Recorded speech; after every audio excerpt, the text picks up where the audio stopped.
Ang tawag naman nila dito sa wild berry na to, dito ay pinit. Ito ang kanyang bulaklak. Yan. Tapos ito yung hindi hinog na kanyang prutas. Hindi pa. Pahinog na yata kasi medyo red na. O ito, hindi hinog. May mga tinik-tinik din to. Tapos kuha tayo ng hinog. And let's do a quick taste test. Oh, ito yung hinog. Pinit wild berry niya, ma'am.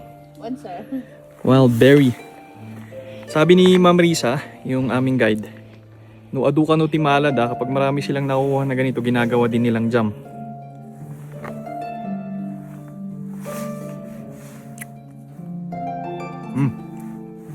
Matamis na maasim.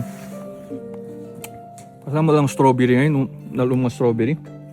Naimas? Naimas? We found more pinit. Lantayo lang diyan nga ay dyan nalum lang tap no. Ibati di ay anpay nga nalum. Wow. Ganda oh. Ganda.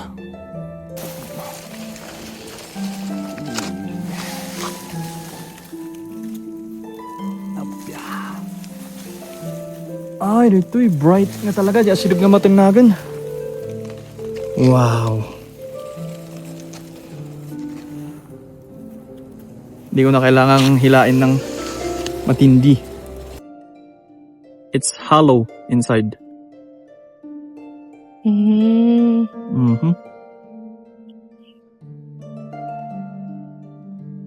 Some eat. It's sweet. It's way sweeter. Nandito nga pala kami sa Kabayan, dito sa Cordillera. At dito ko unang natikman ang pinit.